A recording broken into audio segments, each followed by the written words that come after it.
Okay guys, so today we are going to be talking about character. This is day one of the character discussion. So, the first thing to think about, I think I'm going to turn off, oh no, some of the lights are already off. The first thing I want to look at is what makes a great character. So I have some examples up here and they're kind of blurry. We've got Don Draper in the corner from the TV show Mad Men, Furiosa from Mad Max, Ferris Bueller from Ferris Bueller's Day Off, that was a great character, and Sean Connery's James Bond, but just James Bond in general is a very good character. So, let's get right into it. Let's create the character of Mr. Raffin. Okay, I kind of prepared this over the weekend, and this is what I came up with. This is Mr. Raffin. Name? Tom Raffin. Age, 21, nationality, Canadian, so on and so forth. However, is that a good character? Not necessarily. Why not necessarily? Because it just gives like physical, like it doesn't go deep into like the true character. Can you tell anything about me from that brief description? No. Like we know how old I am, but It's does like that, a visual. yeah, does that define who I am as a character? No. You guys are all a really similar age, if not the exact same age. Does that make you the same people? No. No. You guys are from the same place. Again, does that make you? Does that make you, being from the same place, the same character? No. No. So it's your defining characteristics. It's the little things about you that are what matter. So how can that character be improved upon? How can the character of Mr. Raffin be improved upon? Yeah. We can give descriptions. You can give descriptions. Of you. Details. Like, yeah, like he's a nice guy, he's outgoing, you know, stuff like that. Like Yeah. personality traits. Personality traits. Okay. Maybe you Good. could talk about like mannerisms and things like that. Mannerisms. So, again, with a little bit of a list. Thank you, Kristen. Okay, so, let's make a list. What are good things that make up a good character? Pieces of information that make up a character. Yeah, Berkla. He helps elderly people across the street. So, Selfless. let's think about selfless, you might say, okay? But this is just details about your average character. Like what would make a good character, not necessarily me, but just a good, broader character. Yeah, Matt. Something memorable. Something memorable. So, what type of memorable detail are we thinking about, though? It could be anything as long as you remember a character for a certain aspect of that character. Okay. I feel that's what makes a really strong character. So, what might be some strong, memorable traits that we would come up with? What's that? Honorable. Honorable.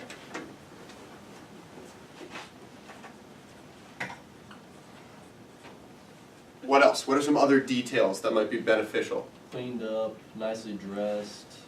You're gonna. Okay, but how they dress in general, right? Because a good character doesn't have to be well dressed. No. Like how they Appearance. represent themselves. Yeah. How they present themselves. Okay, what else?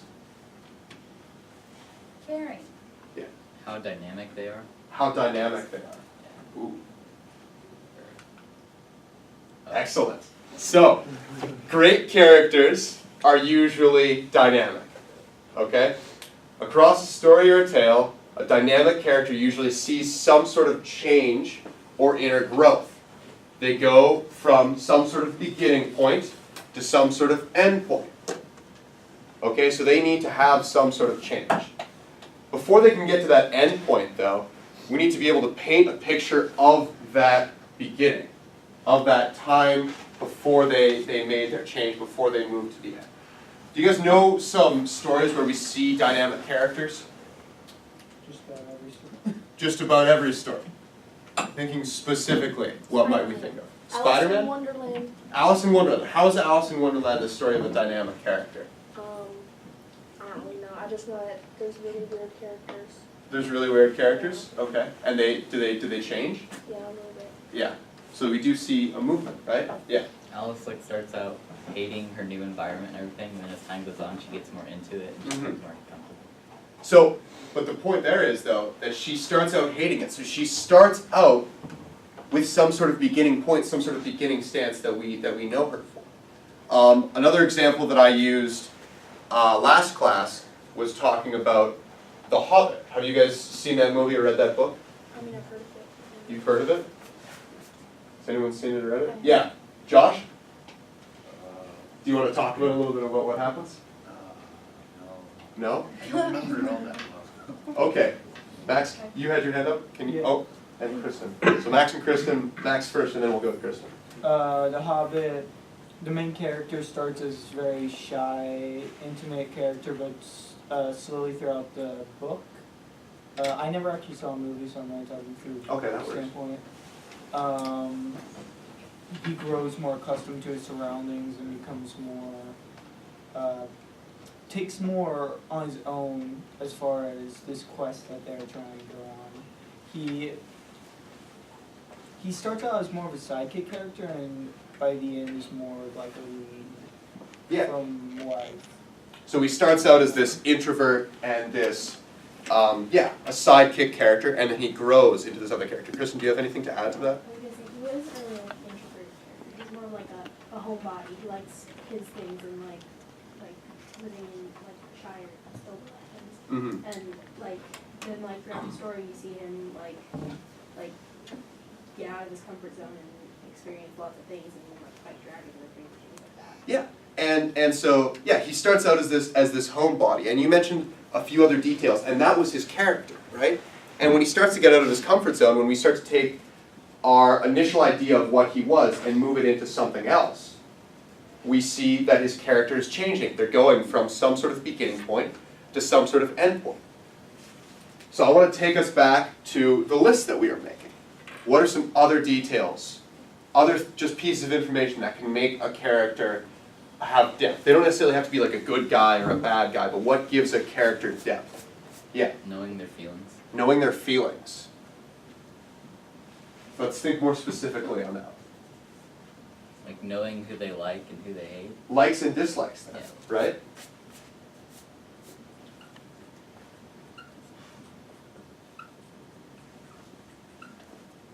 Okay, what else? Other general pieces of information. And think about yourselves in this too, right? Think about people that you've seen in movies. Think about the details, the little things. So, for instance, in the last class, we talked about Harry Potter. And a detail that you guys might not think is important about yourself is your eye color, right? But in Harry Potter, that was a really big thing. They brought that up. He had the same color eyes and the same shape of eyes as his mother. And that was a really big detail. So what do we see as some other pieces of information of just about a person? Yeah? Where they come from? Where they come from, yes.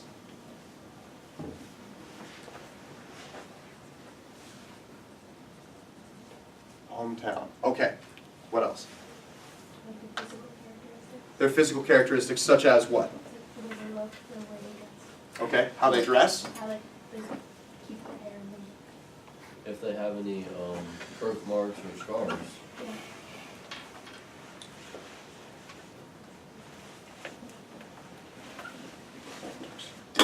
How about their gender? That could matter for a character.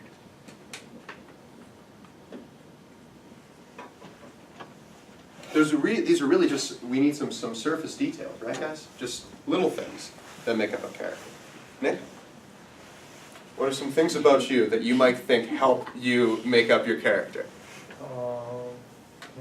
Do you remember what you wrote when you gave me that Valentine's Day candy? Oh, You wrote- tall. Oh yeah. Yeah, you're tall, exactly.